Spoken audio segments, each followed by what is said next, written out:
we are not good despite our imperfections. It is the connection we maintain with our imperfections that allows us to be good. Our connection with our personal and common imperfections, being mindful of those personal and common imperfections, is what allows us to be good to each other and be good to ourselves. So,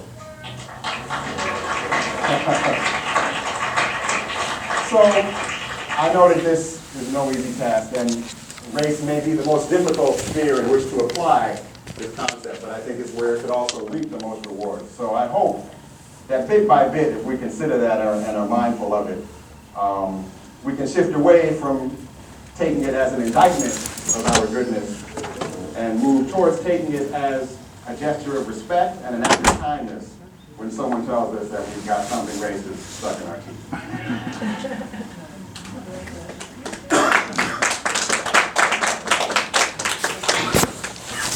So I think most of you here are here because you want to learn. You mentioned that, and you kind of are maybe aware that we might have some issues in our society where we're not quite as happy about it as we should be. I want to talk about what the rest of America thinks. So a recent poll found that only 6% of whites in the U.S. believe that racism is still a very serious problem. And 6%. And 6% sounds even more dismal when you consider that 12% of Americans think that Elvis Presley is still alive. What is 6%? 6% of Americans also believe that Bitcoin is a new Xbox game. 6% of Americans think that Congress is doing a good job. 6% of people think that The Last Airbender was a good movie. So obviously there's like 6% of Americans somewhere along the line that maybe have some opinions that don't align with the rest of us.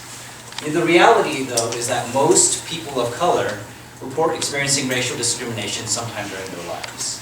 But despite people proactively saying, hey, I have an issue, hey, I'm being oppressed by my race, or that we're being denied rights, or I'm not having the same opportunities as other people in this country, and despite many protests after Ferguson, and the many incidents involving police brutality, and dozens of stories that are constantly surfacing in our news.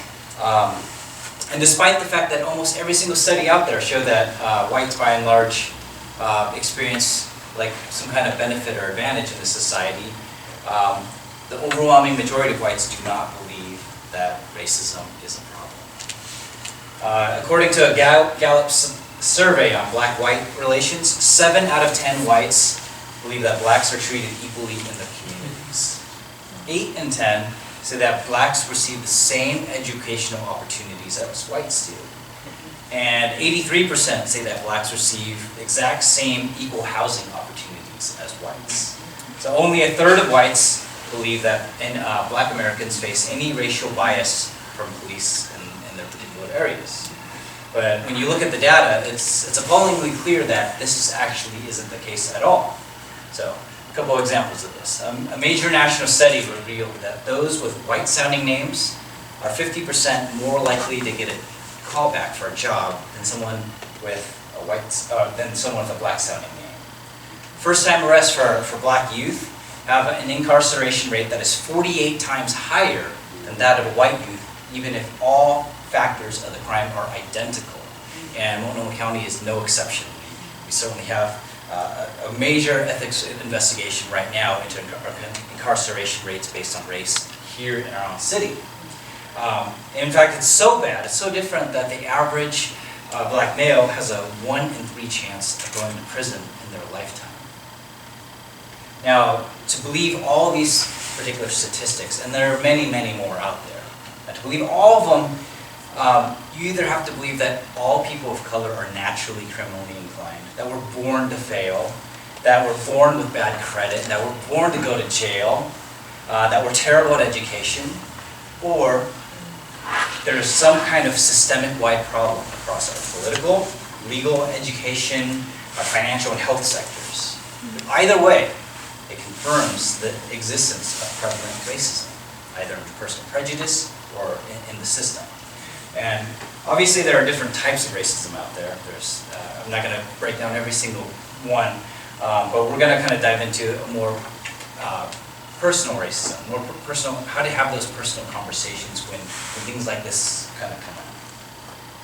So, something that happened recently, how many of you remember this particular campaign from Starbucks? It's called Race Together. So for those of you who are not familiar with it, what happened was fairly recently, CEO Howard Schultz began this initiative. And he's like, okay, he had some consultation appointments with employees. He started working with some activists and some leaders, and they wanted to do something in the Starbucks locations and areas with the greatest number of police brutalities.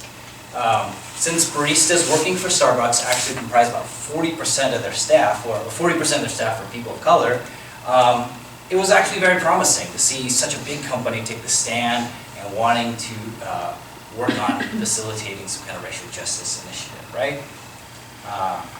But it turned out most people thought that this was a huge failure. Apparently, expecting baristas to have like an involved, super deep level discussion about racism seemed destined for failure when they can't even get your name right on a cup of coffee, right? And expecting it to do that in the very first part of the day, when people before you even had their first cup of coffee, it seemed like it would obviously be a little bit difficult. Because what they were expecting to do is like write the words "race together," hand it to the customer, and expect to have this like nuanced conversation about their personal traumas with racism. You know, what could go wrong there, right? Yet versions of the same situation are happening over and over again in our workplaces, in our places of worship, in our own schools. Despite the very best of intentions, programs like this kind of flop. They don't always work out. And I think the big lesson to learn from this is that despite the very best of intentions, things can sometimes fail. In other words, it isn't just about intention. When it comes to conversations about race or racism, it has to do with context as well. It has to do with what's happening on the receiving end. I can give you a personal example. So a couple years ago, I was seeing somebody who came from Tallahassee, Florida. Has anyone here ever been to Tallahassee? One of you. Well, I'll tell you one thing. Chinese food in Tallahassee, not that good. Sushi, decent. And so I was going there to visit my partner, and her dad wanted to meet me. So I said, great. And so he said, you know, I heard you like sushi, and I heard you liked it here at Tallahassee. Let's go ahead and meet up for lunch. So I said, okay, that sounds good. We have this one particular restaurant we like going to, and let's go ahead and visit. We get there, and he sits down and he says, okay, Simon, you're the expert here, so why don't you order for all of us? And I was like, what is he trying to say here? So I said, well, you know what? I don't really know what you like to eat or don't like to eat. So how about we all pick something, and then we kind of share, and then we could all enjoy this meal together. So just let him slide on that one, right? But then he keeps talking. He says, okay, but I want you to order it in your language. And you know, at the time, I didn't know this is what a lot of people call microaggression, right? I was just like thinking in my head, I was like, English is my language. Plus, like, just the assumptions of they're a bit absurd. So I was like, okay, I know he's not intending to try and be hurtful here. He probably doesn't quite get it. He's not that aware, but that's okay. I was like, well, actually, I'm not Japanese. You know, half Chinese, half Taiwanese, born here in America, so English is my main language. So, so I can't really order because we're not exactly known for sushi. That's Japan. They kind of dominate on that arena. And so he keeps talking again, and he says, well, it's all the same, right? You know, the deep irony is that our server was Chinese, so I could technically order in that language. Big grasp. You know, I don't know how to order sushi in Mandarin all that way.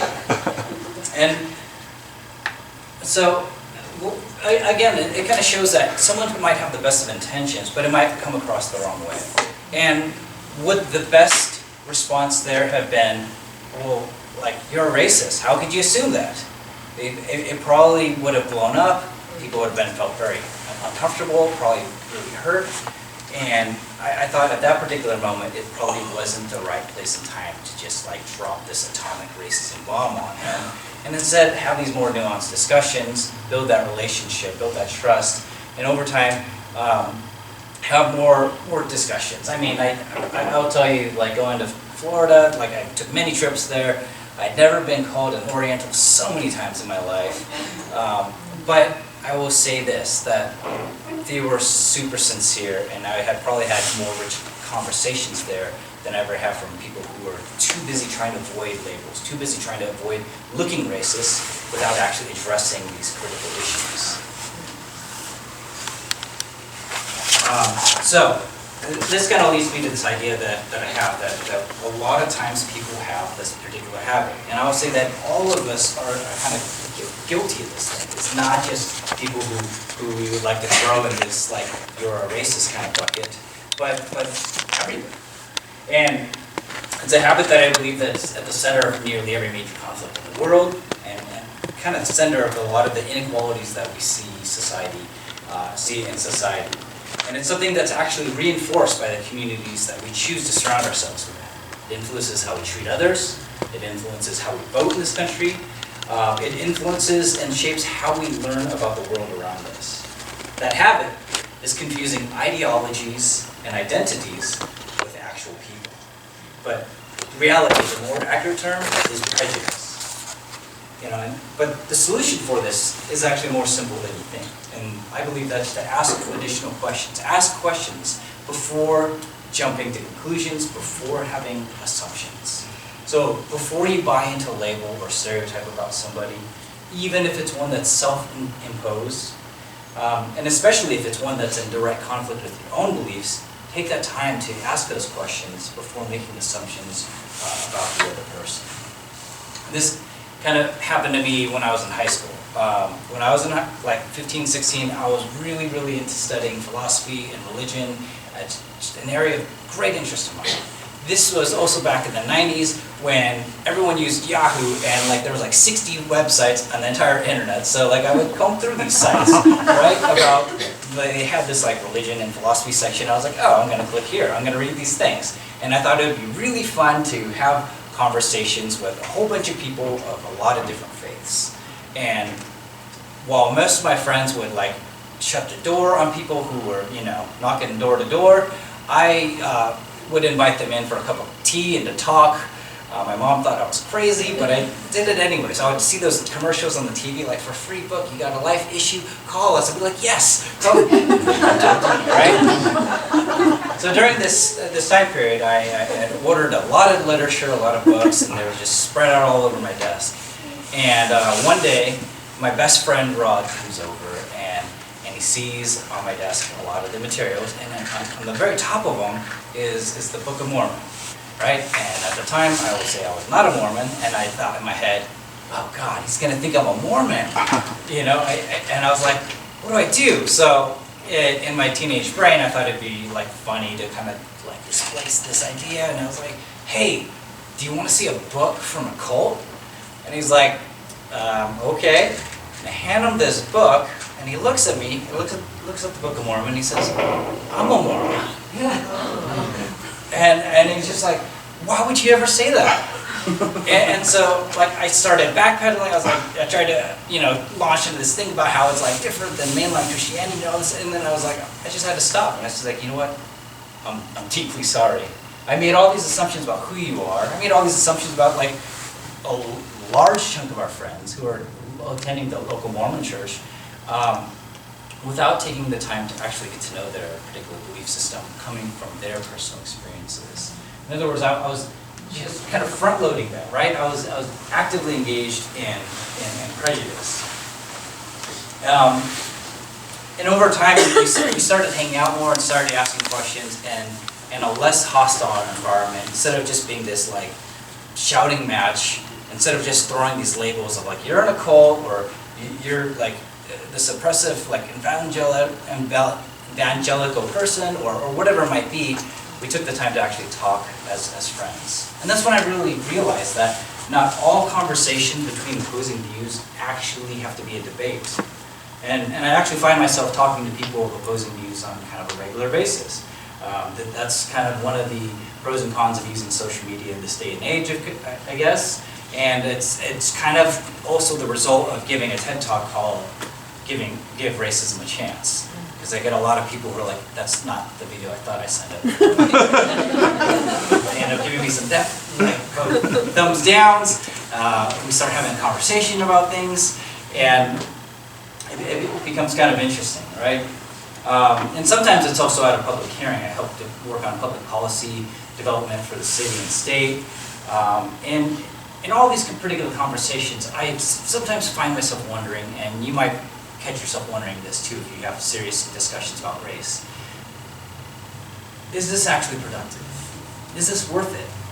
Am I going to change this person's mind? But I think we often forget that perhaps a better question to ask is, how will this change me? How will this change my particular mind? And how can this add to my own experiences? So around the same time, about a year and a half ago, 2 years ago, I got into a really heated discussion about race in America. And it was spurred against this onslaught of news violence against black men in America, and most notably that with Eric Garner. And if you don't remember Eric Garner, he was a New Yorker, a black man who was unarmed. He was strangled to death by policemen for selling loose cigarettes in the streets. Now, the person that I was talking to, the person I was speaking with, believed that it was Eric Garner's fault for being killed. And of course, I disagreed. But here's the interesting thing, that when I started pointing to statistics about black Americans being disproportionately targeted by police brutality statistics, by the FBI statistics of how more black Americans are rounded up than any other race, this person didn't disagree with me. In fact, they completely agreed with me. But where I saw systemic issues in our police system and lack of accountability in our government, this person saw a biological problem. In other words, he believed that by birth, people of a certain race were predisposed to committing crime. He was a self-pronounced white supremacist. And I didn't really know how to react to that at first. I mean, at first I was like, you're a racist. And he just kind of avoided the conversation and that sort of thing. And I was like, well, you know what, rather than just continuing to shut this person down, I was like, whoa, this is a racist. I get to talk to this person because I've never had like an actual conversation with them before. And so I continued that, and I kept asking questions like, why do you believe this? What do you I've never actually spoken to a straight out racist. Like, what do you believe? Send me some stuff. And we took that conversation online. But unlike many internet disagreements, which are usually just comprised of personal attacks and like linking to article after article on Facebook that nobody actually reads because they're too busy arguing with each other, I decided to take a different approach. I decided to listen. I read every single article that he sent me, and I just kept asking him these particular questions. And along the way, he actually let me point out things that I believed were overtly racist or incorrect. And I even said, hey, some of these articles actually disagree with your particular position, but it supports this one. For example, he kept arguing how he believed that race was like this rooted in biology and DNA. And I showed him, even in his own arguments, even in his own articles, that it's actually a social construct, that there's no DNA support for these ideas that he had. And along the way, I wasn't really sure if that I would change his mind or anything, but I thought for those kind of watching that conversation, perhaps they might be armed with some more information, some more resources to help fight racism. And I also remember thinking like, hey, one day this is gonna be like a great TED Talk or something. So I decided to save that particular thing. But at first, I thought that particular talk my favorite talk that I was gonna write was gonna be called How to Talk to a White Supremacist. But throughout that conversation, I decided to revisit that idea and instead change it to How to Talk with a White Supremacist. Because, as long as you think that you're talking to someone, that it's some kind of exchange where you're just going to constantly dump information at them or statistics or ideas, you'll never find points or values that you'll be able to connect on. But if you're talking with somebody, You need to ask questions before holding those assumptions. You need to find out why they believe what they believe, and you need to actually listen so that you can respond with compassion. You know, I do a lot of talks and write a lot of articles about race and racism, and as such, some horrific things have been said. I've received countless death threats and have had things done that I wouldn't wish upon anybody. And all the while, like my friends and my family, they kind of tell me the same thing. Like, don't read the comments, don't talk to them. You know, just avoid that. And you hear this as a refrain all the time, right? Never read the comments section. But I started thinking about that, and I was like, maybe I'm just totally crazy or what, but I made it a point in life to always read the comments section. Because I decided, rather than taking each of these things personally, that I would take time to really explore that. Because those comments, the negative things that people are hurling, they come from a place of fear, they come from a place of hate. Maybe they had a personal experience. It might have been, you know, they might have incorrectly assessed that situation, but they had some kind of personal connection with it, and they're speaking from that position. Also, we know that countless other people share those same positions. I mean, come on, only 6% of whites believe that racism is a very serious problem in America. We have a very serious problem of denial. And we need to know where that denial is coming from. And in order to do that, it's not from unfriending people, it's not from blocking people, it's not from like trying to shut down conversations. Instead, it's trying to understand what those positions are, and trying to like say, okay, where can we come together? What places can we actually connect in? So I want to talk a little bit about how to have those particular conversations, how to have the talks, so to speak. Number one is to listen softly. And again, it's to reiterate this idea that we should be asking questions and genuinely trying to find out people's experiences. Of course, this doesn't mean that you shouldn't call people out or systems out if it's being destructive or hurtful or anything like that. And it doesn't mean that we shouldn't hold those people accountable. But it does mean that we should actually listen to people with an idea of compassion. Like, why do you believe what you believe?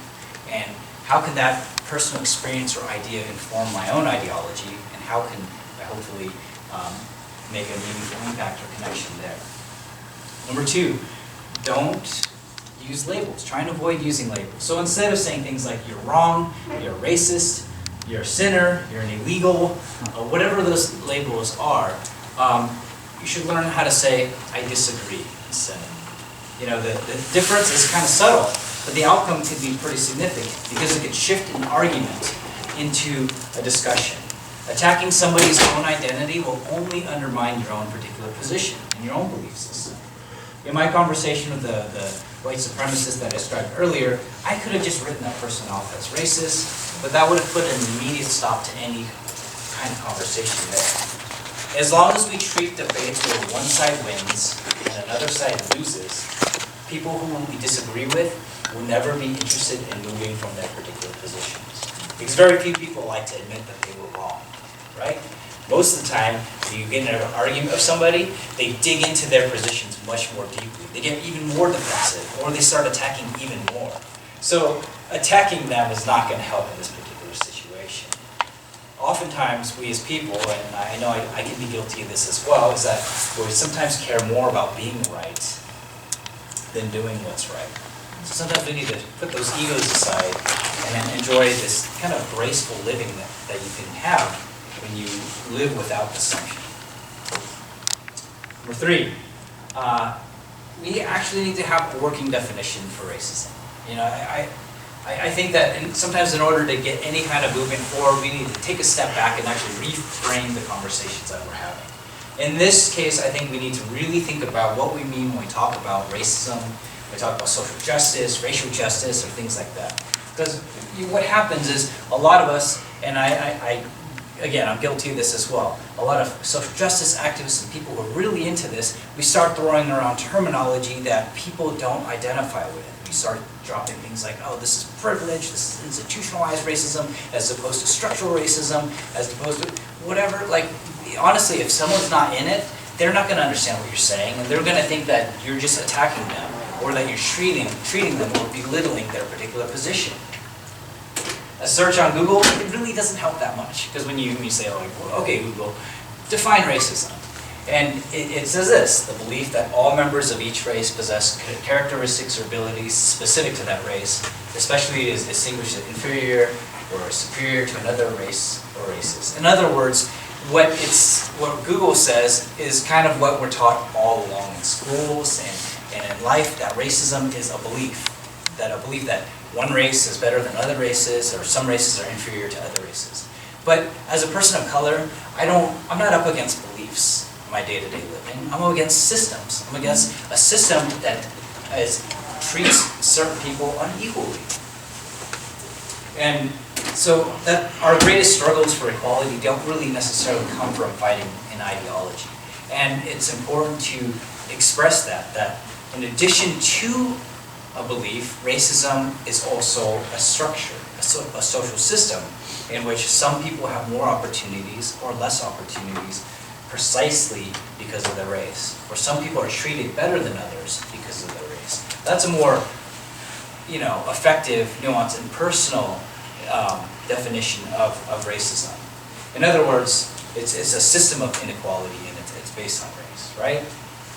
But when the system is broken, when inequality kind of permeates all these different aspects of it, and we know this from numbers based on, police reports, healthcare, education, and so on, fighting it, challenging it, and trying to overcome it becomes a lot more difficult. Because not only are you fighting just to expose the injustices that are present in our society, you have to do so while navigating the system that works against you or that is kind of broken. So belief is just one part of it, but treating someone differently is more of a symptom of the cause rather than the cause itself. It's the roots and it's of a system that are really showing how racism kind of appears in all these conversations. And it's really important for people to understand that. Number 4 is to get informed. Data helps, but it doesn't always sway people. You can cite statistics till you're blue, and sometimes it doesn't necessarily stick, but it does help knowing what stories are out there, what's happening in your country, and understanding those different perspectives that might inform those different things. So a little while ago, I mentioned that some of the major disparities that are facing Black Americans today. We know those things are life-changing. We know they have a tremendous impact across all races. But how many of you here remember some of those statistics? How many remember the housing disparity? Right? It's hard to remember all those kinds of things. So I wouldn't always try and get stuck on trying to memorize every single data point out there. But it is good to be able to reference them when possible. And some statistics are so startling that they can end up kind of sticky.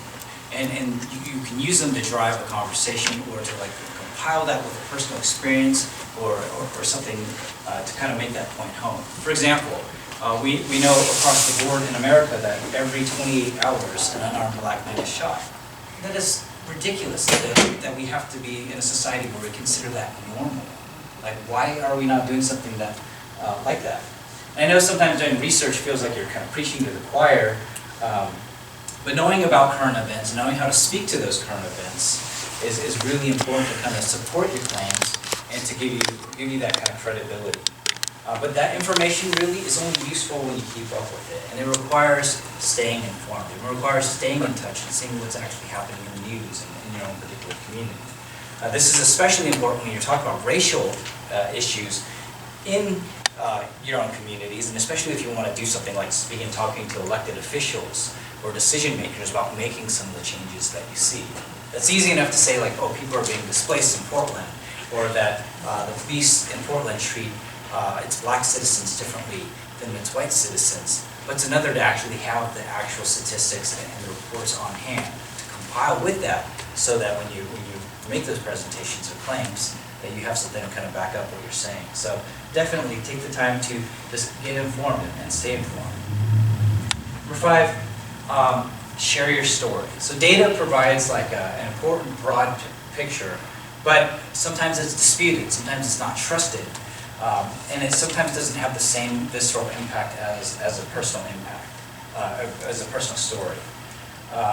We also know that stories tend to stick more than statistics, that it tends to reach the heart versus the head.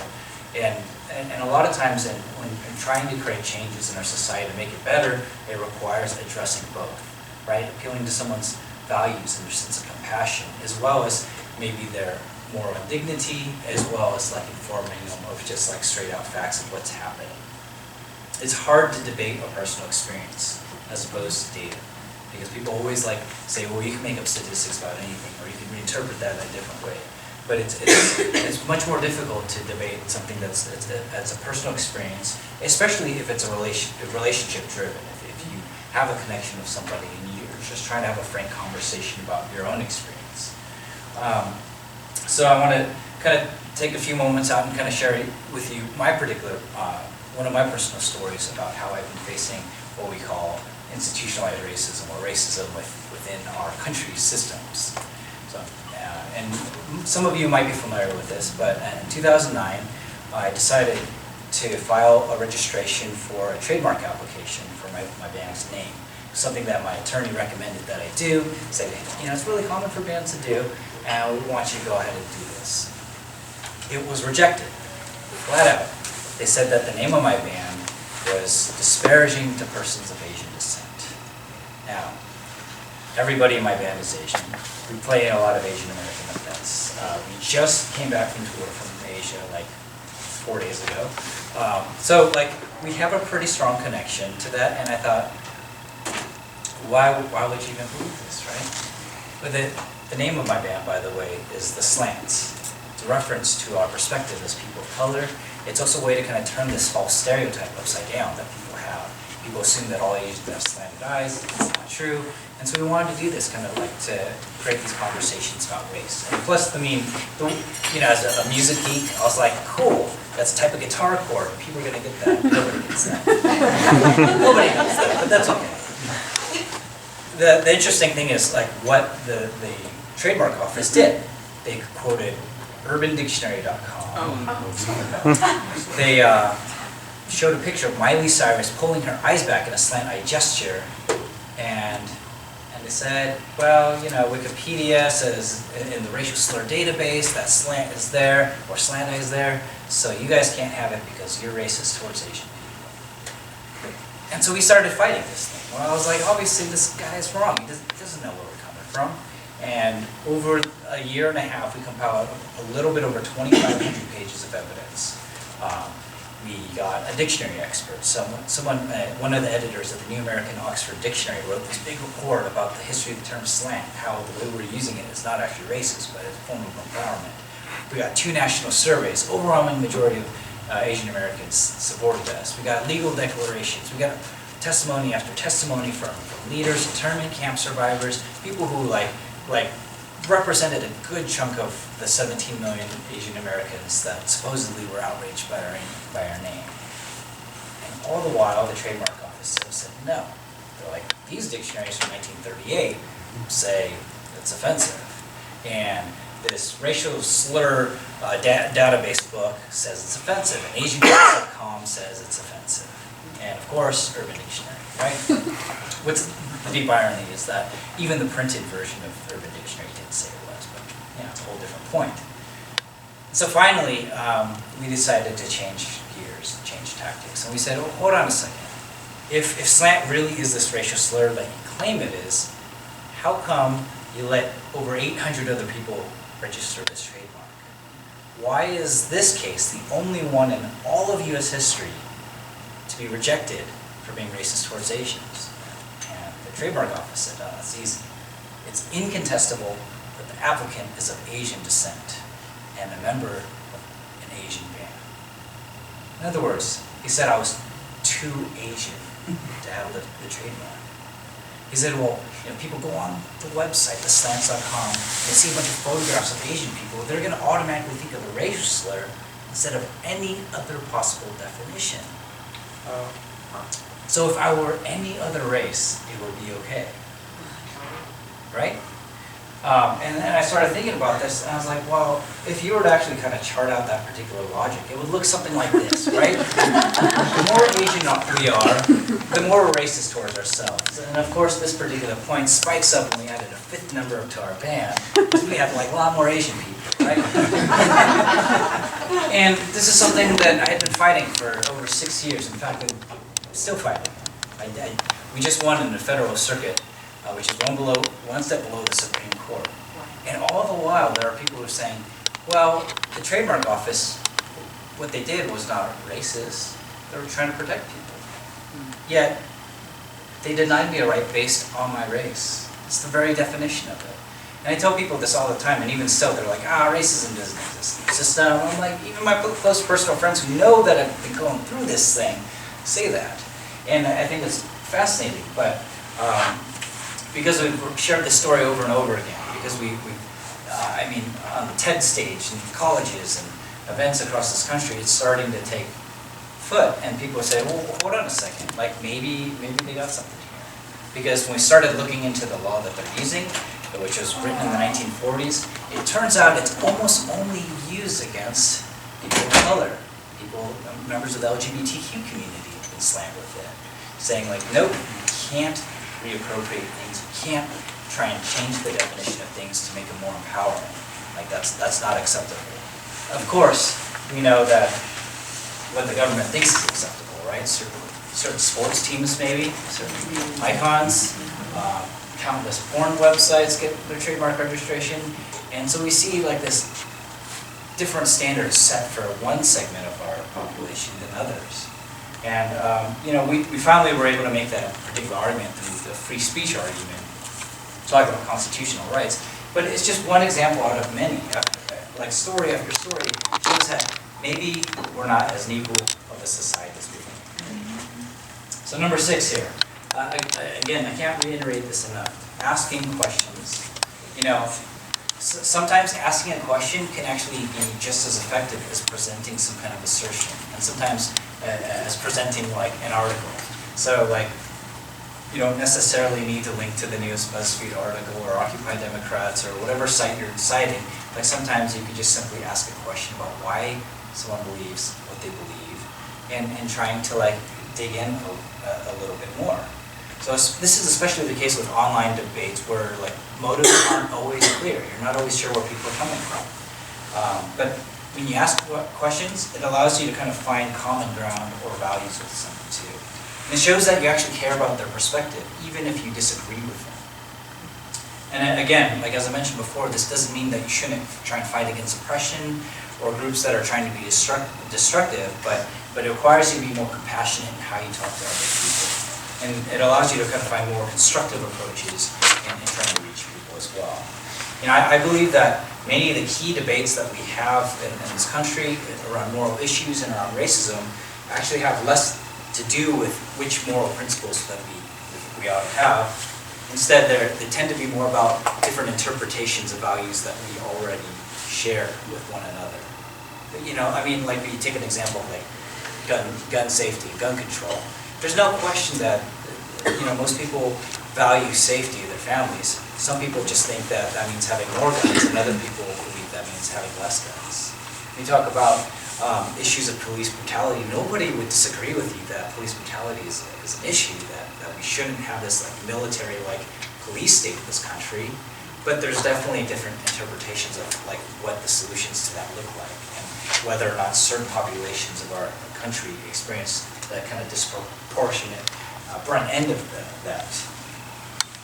So what do you actually ask about? Number one, if they're citing things, like ask about their sources. Like figure out if it's a trustworthy source of information that they're presenting to you, why they trust those particular sources, because sometimes they might be coming from a very specific point of view, like a very specific talking head site, etc. Like, why do you trust that source? And, there's obviously, as we know, a big chunk of our population that will not trust like mass media, no matter what. So if you post an article from the New York Times, they're going to automatically dismiss you right away. And then there's another chunk of our population that believes that one of our major news outlets sucks and is racist. And so that if people are posting about Fox News, like they're like, I'm not even going to believe that. Maybe the answer is actually somewhere closer in the middle. Why do people trust those things?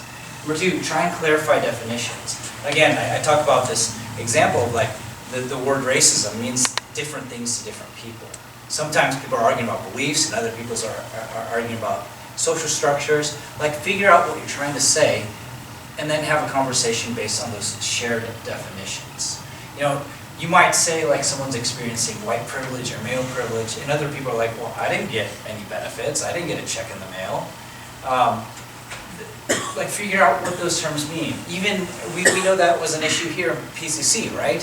When we talk about Whiteness History Month, that not everyone reacted to that so well. That some people believe that you're talking about white people as opposed to the issue of whiteness. And it's like, take the time to like clarify those definitions and make sure that people have like a shared understanding so that you can actually have like a productive conversation. Again, just clarifying their perspectives and then asking about like one's own personal experiences of why they believe what they believe. So earlier I mentioned that conversation with that particular white supremacist, right? Did I actually change his mind? Well, he didn't renounce white supremacy that day. He didn't like rescind his membership to the KKK or anything like that. But he did see some cracks in his own armor. And he told me, like, maybe I'm wrong about some people of color. You see, the very act of asking questions helped tear down some of those assumptions that he made about me as well. He assumed that I was just like this blatant liberal who didn't care about anything he had to say, that I just wanted to shut down those conversations or anything like that. But instead, turned out we had more in common than we thought. And the thing is that people who experience deep racism have some parallel experiences to those who believe that they're being shut out, that you know, are victims of the politically correct police or whatever that is, so to speak, right? Both sides believe that they're not heard, and both sides believe that they're losing something in society, and both sides believe that that the other side is completely off base. So it's important to find ways to like connect and seeing each other as people rather than as simply as ideologies. If you're having a conversation in person, body language, right? We communicate a lot through how we're poised and how we're holding ourselves. So be mindful of what your body language might be conveying. Be intentional about the other person. Look them in the eye. Demonstrate active listening. Don't do things like cross your arms, but like try and lean in and show that you are listening and that you care. Again, trying to find out what those shared values are and figure out how to like get similar interpretations so that you can get a place where you can actually are talking about what you have in common, less to do with what you disagree with. You know, don't focus on those opposing interpretations. Focus on what you already share, whether it's racism or same-sex marriage or discrimination or anything else like that. There are different points where we can connect with other people, and if in fact there's absolutely nothing in common and it's just totally destructive, then walk away when you gotta walk away. I gave you another example of like an intention's gone wrong. So a couple of years ago, my band took a trip to Europe. We were performing for this troops serving overseas. We decided to celebrate Christmas and New Year's Eve with them, and got to go to a lot of incredible places like Kosovo and Sarajevo and places in that kind of Eastern European bloc. One night, this was the right before New Year's Eve, we were playing in this place called Film City in Kosovo, and I don't know if you know very much about the climate in Kosovo, but it's really, really cold, especially in the wintertime. And we were playing outside. But they had these little gas lamps, and they're like, just hang on, stay near this, and you'll be okay. We had like all of our like coats and everything on, so like whatever, we're just gonna make the best of it. We came all the way out here to play for our troops serving overseas, so let's make the best of it. We start playing, and there's a small group, maybe about a dozen or so soldiers, and they start cheering, jumping, dancing. They have a great time. And they're making so much of a noise that other armies from other bases that are stationed at base started walking by and getting interested. This was a NATO base, so it's an international base, right? So all of a sudden, it wasn't just American soldiers. So soon we had the Belgians and the Germans, and people were like, man, what are these crazy Americans doing? Oh, that looks like fun, and they jumped in too. And we were supposed to play for about 30, 40 minutes. We ended up playing for almost 3 hours. Oh, wow. So, and then afterwards we hung out, we made sure every single person was talked to, they had something signed if they wanted signed, and all that stuff.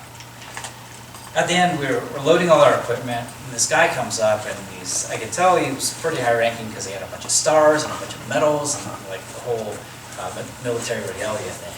And he introduces himself to me as the commander of the base. And he's like, normally I don't like stick around for these things. I might make an appearance for the soldiers, and then I'll walk away. And but I decided to stay. It's like, I've never seen anybody take that time to spend with our soldiers like that. Never seen them have such a good time. We've had all kinds of people here, from Joan Jett to Rolling Stones, all these people. And I've never seen them get that excited. So I just wanted to thank you. And like the particular incident of sushi, this guy kept talking. And so he says to me, I gotta admit something. When I first saw that poster, I was like, I don't know what to make of this Oriental music, but I don't think I'm gonna like it. I was like, but I went, stuck around, and it ended up being great. And I remember being there, and I was like, what am I gonna say? So I just said, thank you so much. Thank you for having us. It was a great honor. Don't use Oriental again, because that's racist, but thanks again. And I walked away. Again, it's not, sometimes it isn't about intention, it's about context and finding a way to navigate that. Obviously, it wasn't the time and place to have like this deep discussion about race and racial identity and that kind of thing. And plus, it was kind of awkward, but it was just another lesson that sometimes that someone can be sincere and intentional, and sometimes we could respond in kind. It's, you know, rather than having like a knee-jerk reaction, sometimes we should have a more thoughtful and compassionate response ourselves, right? We expect other people to be compassionate to our views. We want them to listen to our own experiences. We should do the same for others. And hopefully with using all these different tactics that I shared with you tonight, that you can find ways to have more productive conversations about race and racism. So, another one here, analogies. So I like to use analogies quite a bit when talking to people about things, because I think that it can be quite powerful in demonstrating a different perspective. And for me, I like sharing different perspectives, right? So we hear things all the time like, racism doesn't exist in the United States. We elected a black president. You know, a good friend of mine that I know, that I've known for many years, again, someone who I've known who was there with me and saw me experience the difficulties of the trademark office, told me, racism's not a problem anymore. We got a black president, we got black athletes and actors, and like, you could be successful if you could just apply yourself. You know, people need to pull up their bootstraps, right? We hear this argument all the time. It was almost as if the moment Barack Obama was elected, we had this magic eraser that would just wipe away all of our country's problems in one fell swoop. At least the racial problems, right? But I'm like, that would be like saying in 1932, we elected a president with a physical disability, so we should stop building handicap ramps and spaces, because you know what? That's reverse discrimination against the able-bodied, right? Of course no one would say that, because it's ridiculous. And just like having one person in elected office doesn't dismantle systemic oppression that's been built over centuries, we know that that's not necessarily the case, because we know, like, for example, women have been elected as heads of state in China, India, Pakistan, yet you don't see the same people clamoring to say that sexism has ended in all those particular countries. You don't see people saying, you know what, a great place for my daughter to grow up would be in Karabi, because she could be an elected official one day. Like, we have all these examples that it doesn't necessarily work. So why do people keep relying on these like simple analogies or connections? Another thing you hear all the time that, and I hear it all the time, people say like, you need to stop playing the race card, you know? Race card. Race card, race card, race card. As if there's like some magical, mythical card that will solve like racism in this country by simply saying, hey, that's not just, right? We know that just like there was no like able-bodied card that people can play, there's nothing that people could say. At the very best, if you're a person of color experiencing oppression or discrimination, if you call people out on it, it's difficult. Like, because you don't want to be called out for being like crying wolf, because people don't believe you, because they don't validate your experiences. I just had that conversation with one of my best friends today.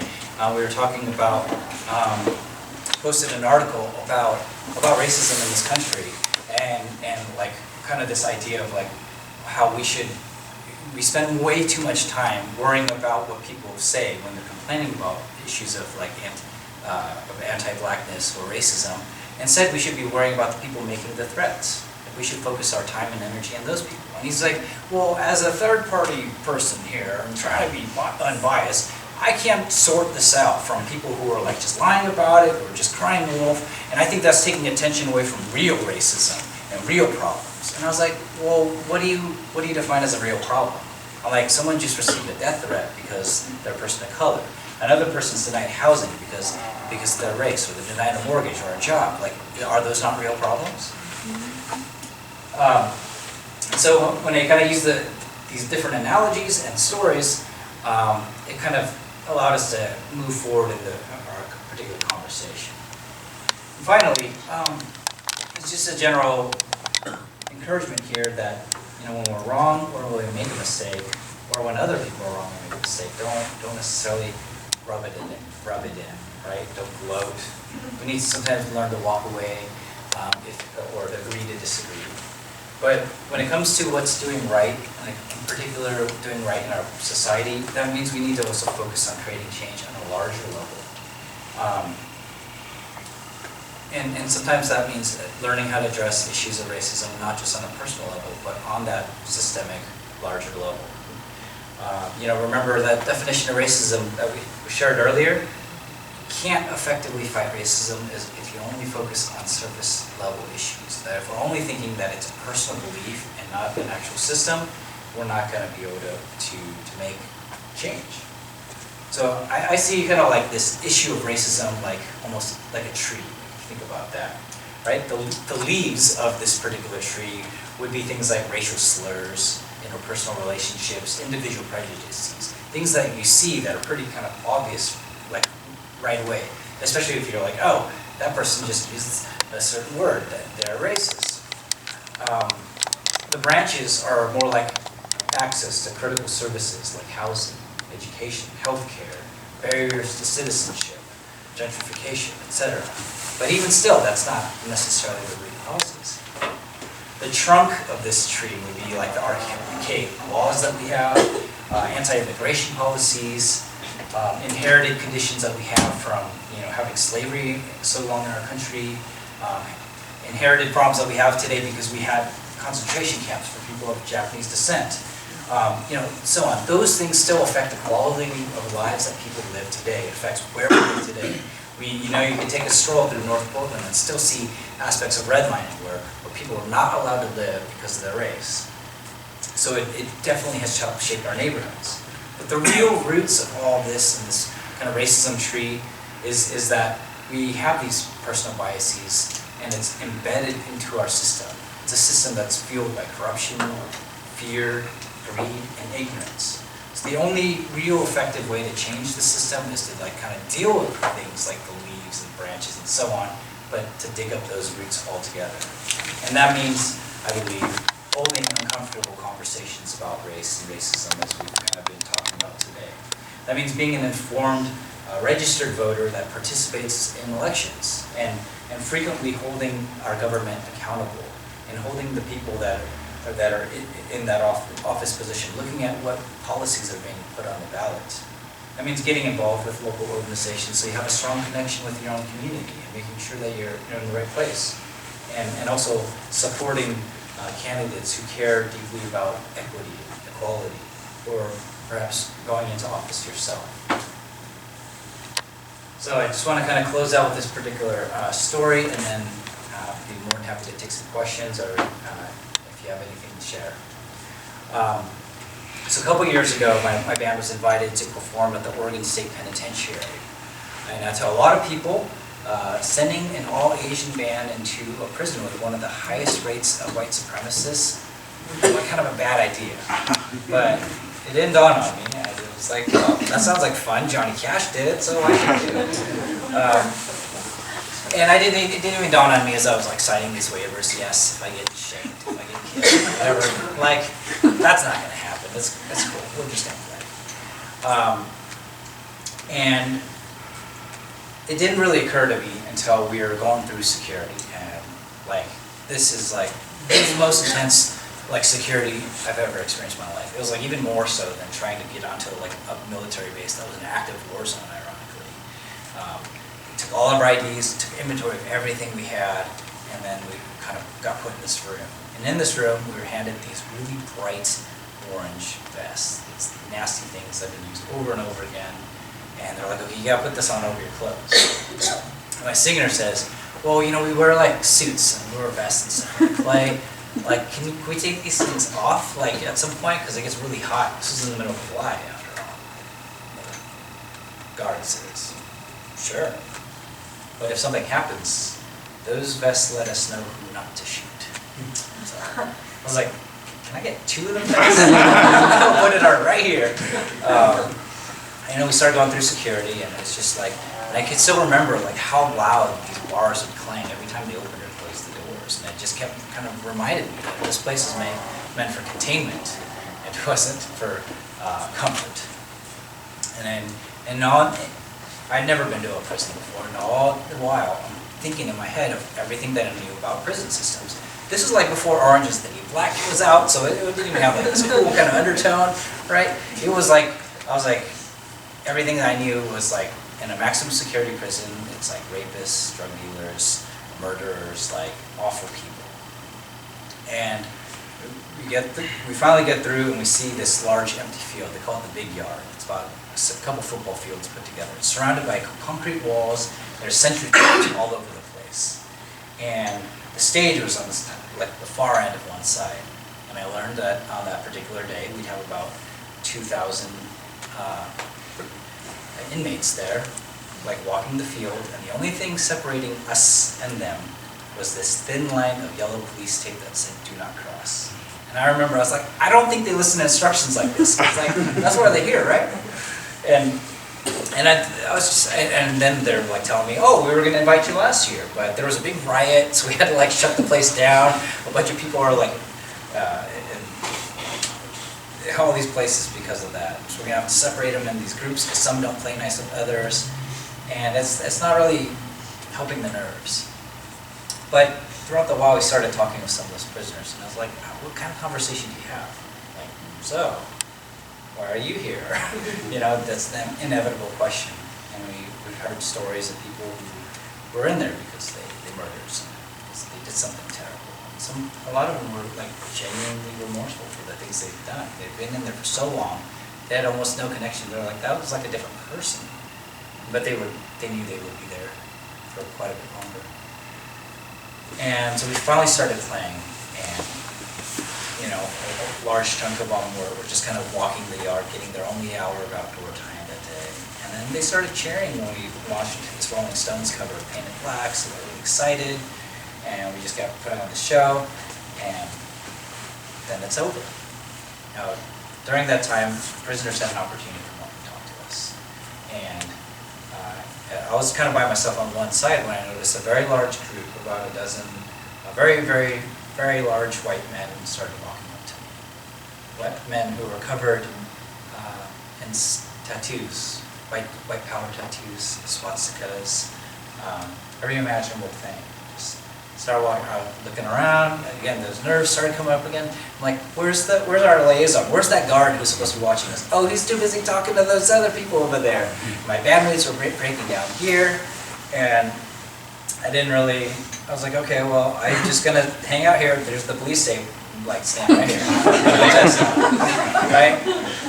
And the guy in front walks up to me, and he hands me a piece of paper, and this sharpened pencil. And then he asked me for an autograph. And looking at him, kind of wondering, like, is this for real? You know, and then he says, this is for my daughter. He says, I know what you must be thinking, but I made a lot of mistakes. There are ones that I don't want my little girl And in that moment, he wanted to show me that he could change what was in his heart and what was in his mind, even if he couldn't change what was stained into his skin. He wanted to show me that he had that particular capacity. And all that while, I was thinking we were there to perform to inmates, that we were there to perform to prisoners. When we started having these meaningful conversations instead, when we took the time to listen and ask questions about their lives and their experiences, we all walked away changed. We all walked away with something much more nuanced, much more powerful from that particular experience. So, in the spirit of asking questions, anyone have any questions?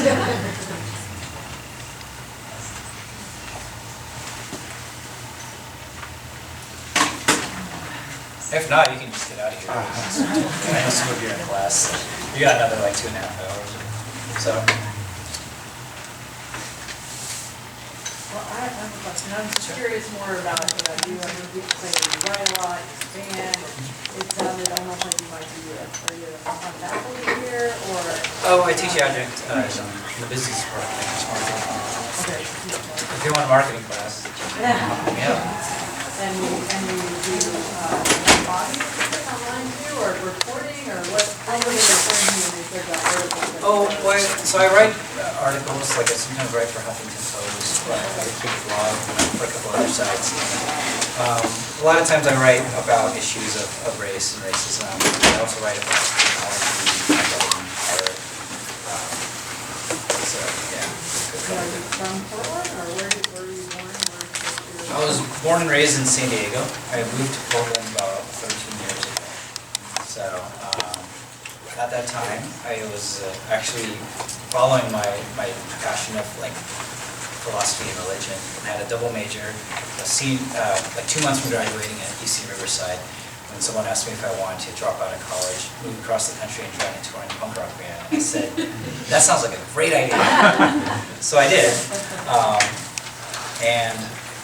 And did that for a time, and then eventually started my band and went back to school and got a master's. But yeah, so a lot of my experiences, like how I've approached race and racism, have been kind of like this weird mix of like being in San Diego, in a place that's considered very diverse. That was the same city that was supposedly diverse, where as a child I was ruthlessly beaten multiple times while being called a chink, a jap, a gook. I still have a scar on the top of my head when I was like beaten in with rocks, and for many years I was extremely ashamed of my culture, who I was. I told my dad I'm ashamed of being Chinese. I was born here. Why can't I just be treated like an American? It wasn't until I moved to Portland, ironically, a lot of people call America quite a city, and that I started missing my culture. I started missing hearing my language and food and things, and I realized that I should be proud of my heritage, and eventually got connected with this idea of like, hey, I should start a band that celebrates this culture. So, nowadays, I try and work on issues of like race and racism, and really looking at like underlying issues, because like this trademark law that our government will have that says like, hey, we want to protect all people, sometimes it's inappropriately applied. And so a lot of the things that I work on, trying to limit government power, trying to bring more accountability, and trying to like lift up voices that traditionally aren't heard. Yeah. When you're talking about standing in discussions over getting an argument, I just kept wondering, because I've occasionally succumbed to wanting to argue with somebody online, and I definitely don't have the best tactics with it.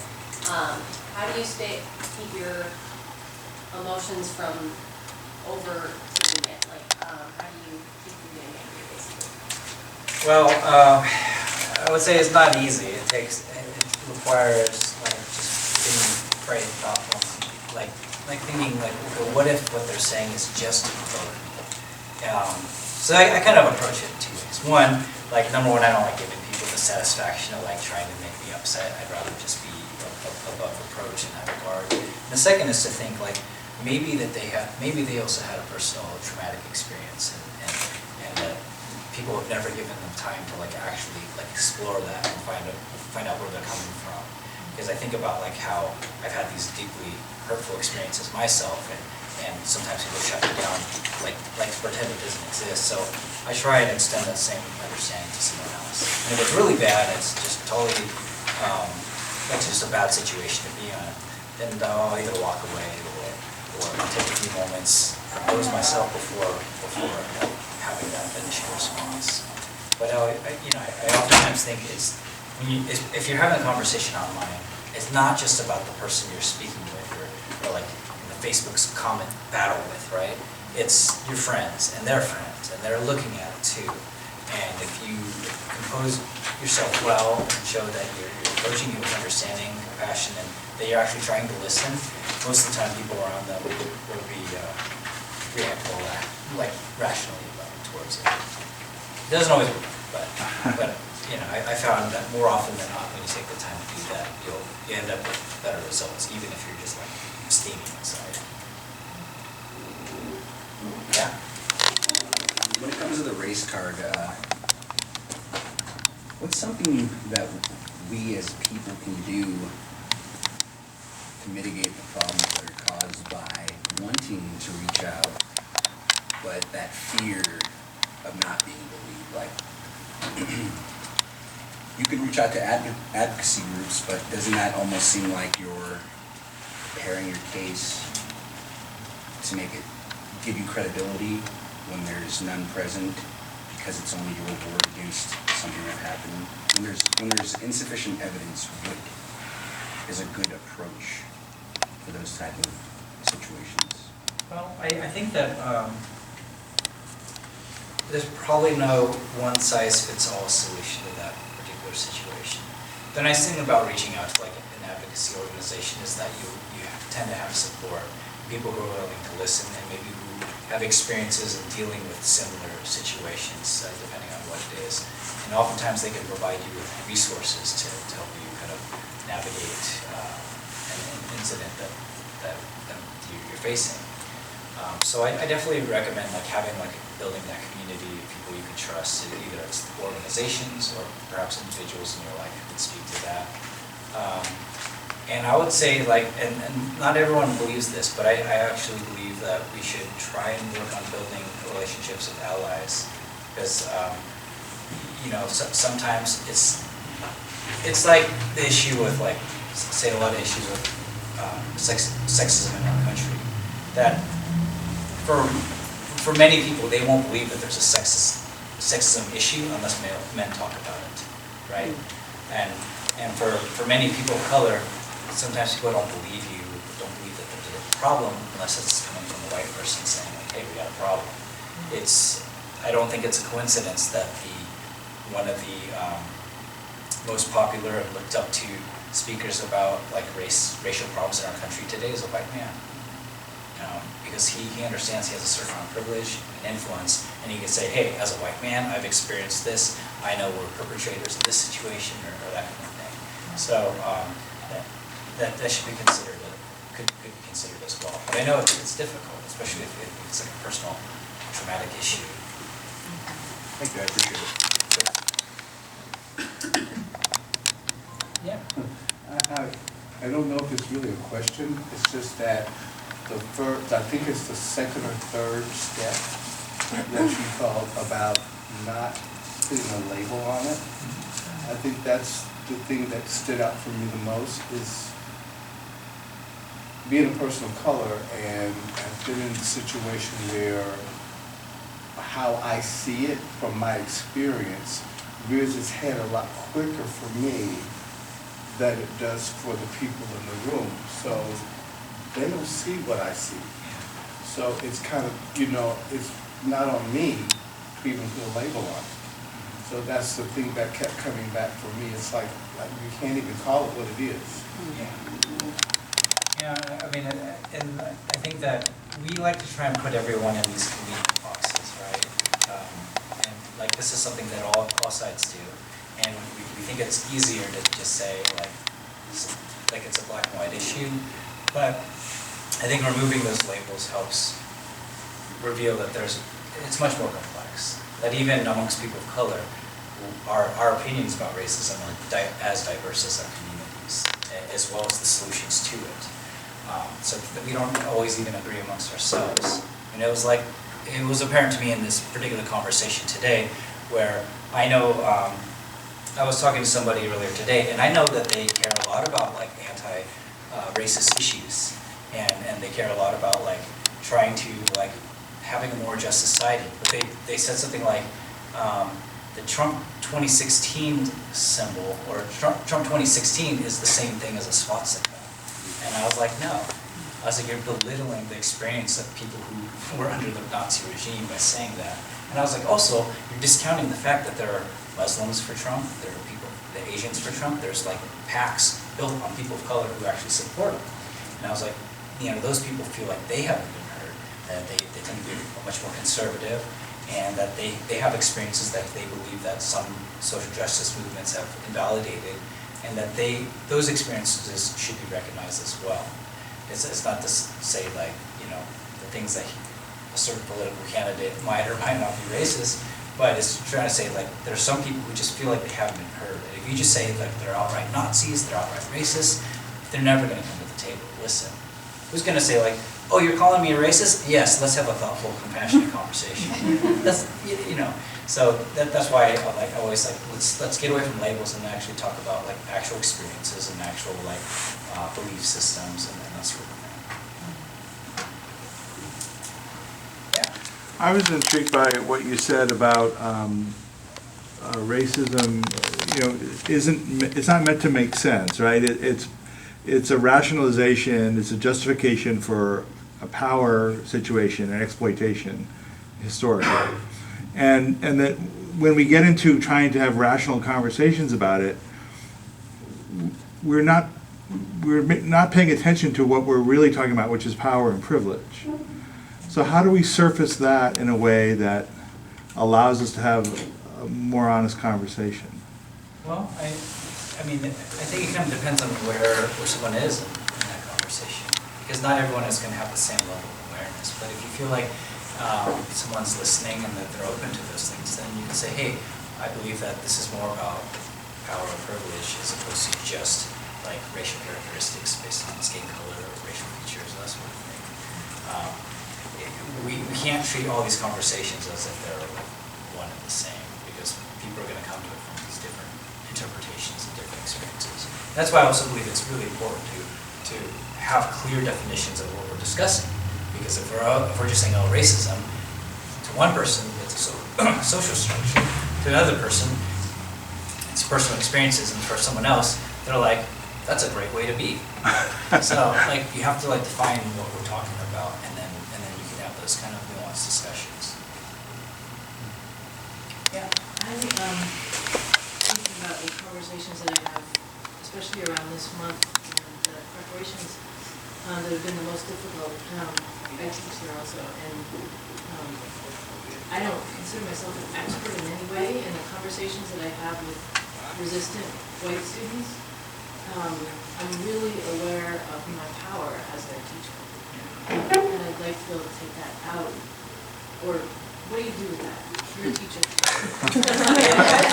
Well, sometimes I often find that sometimes the most brilliant observations come from students, and making sure people feel comfortable with sharing those experiences or examples that they can provide. So, it can be tough, but I think at the same time we do have like a responsibility to say like, to kind of show like how to approach these problems critically, to say like, well, you might disagree here, but here's another perspective. And I even do that for people it annoys my friends like crazy, but I'm always like, well, how do you consider this an idea? And because I think that considering other viewpoints really enriches our own perspectives that we have. But you're not holding their grade. Well, I don't hold it against them. I mean, And I tell my students, I will not grade you on what you think. But, Yeah. But it's still there. I'm not sure I really have an answer for that particular one, other than trying, getting peers to speak, or providing with resources that could kind of point them in the right direction.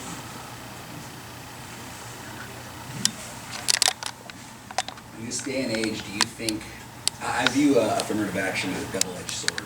Do you think in this day and age that we can be rid of that? I agree, I think it can be tough. I don't think we're at a place where we can, personally. I think that we have a lot of like mixed approaches and experiences with affirmative action. But for the way I see it is, it's like we're all required to run a 10-lap race in life. And some people, maybe they come from a position of wealth and they have a family name that could get them into a better school or other things. They're not running all 10 laps, right? They're starting like 7 laps ahead. What affirmative action tries to do is to make the starting line a little more equal. I would love to have a society where we don't need it, but as far as I can see right now, it's desperately needed in a lot of areas. So it's one of those things it's troublesome. Is it the perfect solution? Maybe, maybe not, but it's better than nothing. It's certainly better than what we had pre-affirmative action, right? And I feel like it kind of perpetuates the negativity that we need some kind of way to obtain a position of improvement. Yeah, and so I would say like, well, I mean, if you feel that way, or if you feel like it's like not the right solution, or it like perpetuates stereotypes, then we as a society need to really like step back and think, what's the right solution? Like, what do we need to put in place instead? Or if we're talking about affirmative action, how do we have conversations that don't perpetuate those particular stereotypes, but instead bring richness to our community and say like, this so we could have a path forward, essentially. Like it's really easy for people to complain about problems, right? We complain about injustice, we complain about what's happening in our city or state. It's a whole different matter to try and present solutions to those problems. So, Thank you for your insight. Hey Sam, thanks for being here. In the sake of what you're saying about make sure we know what we're talking about, what do you mean that affirmative action, both of you, is a double-edged sword?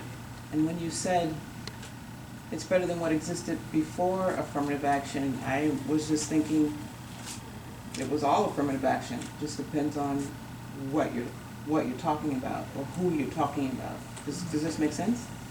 well, in that particular instance, like when I think about affirmative action, I think about policies that say like you have to have a certain number of people of color considered for a position or hired or accepted into your higher education institution or whatever. It's basically to say like we need to have a more diverse pool. I think like prior to that there were no real such standards, and as such like we found the overwhelming majority of our workforce is white and male. Affirmative action, yeah. Yeah, so and what I mean by a double-edged sword, I think you're referring to like people can refer to it negatively, people, like you only got that job because of your skin color or that kind of thing. I kind of look at it more in the sense that if we have a bunch of boxes that we have to check, once we've filled those boxes, we're no longer looking at people of this race anymore. We only need this race or this race. Yeah, It so becomes- like filling quotas, so Yep. to speak. Yeah. And I think it's problematic, especially if you can only check one box. You know, people who are biracial sometimes don't have a box to check, right? And we also know that it works against certain races who may be overrepresented in a certain area. Like I just came from a conference in California, and they're talking about how there's this reverse affirmative action for Asian Americans now, because we actually have to score like 140 points higher on average on the SATs compared to white applicants, because there's so many Asians in Ivy League schools that they're only taking like upper echelon. And so they're like, there's a lot of Asian Americans who are like, we need to get rid of affirmative action because it's working against our community, even though it's helping communities who are constantly thrown under the bus. So it's like, well, how do we move forward? How do we actually advance equality in our country without leaving some people behind? That's the really difficult conversation to have. And I'm not sure we have a solution quite yet. Yeah. I was wondering if you have any advice on how to be, as a white person, a better ally. Like I often, and I related to what you were saying about how when men talk on women's issues and how that can kind of, it frustrates me sometimes in that sense. So I want to be better in terms of talking about race issues Sure. Well, I definitely think, like, do your homework, like research, read articles, watch videos, kind of get informed of the issues. It's something, I have a conversation with several of my workers on this who also kind of feel like maybe have mixed feelings about it as well, but there's sometimes like, well, sometimes people say like white people need to just shut up and stay out of the way. And other times they're saying like white people, you need to speak up. And like, well, which is it? And like the reality is probably it's not an either or, it's more like a both and. Like sometimes learn when it's your place to say something and when it's your place to let someone else lead and instead play a supporting role. And we know, I mean, you know, taking the example of like sexism in this country, like it's important to have men speak up. I think it was important to have like the president like highlight the disparities in wages that women receive versus men receive, right? He's in a position of power, he can hopefully influence people, but when it comes to like talking about personal experiences, there's nothing he can say that will matter more or have more meaning than what an actual woman experiences day to day. In the same case with like racism, if someone personally struggled with it, sometimes they need that support, and sometimes they need other people to help front. So there's no like real perfect thing. And it was like that video we watched earlier with Jay Smoot, like nobody's really an expert. No one bats 1,000 when it comes to like these issues.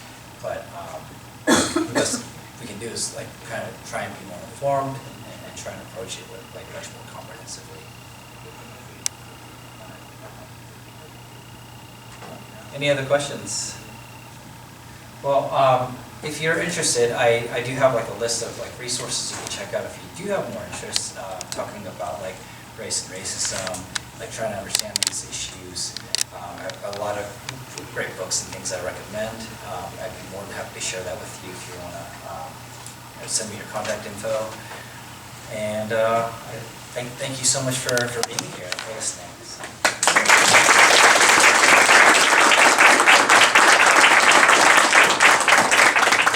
For those of you who still have 2 hours of class, I'm sorry. Hopefully you have some good stuff to talk about. I'll take your evaluations here on the way out.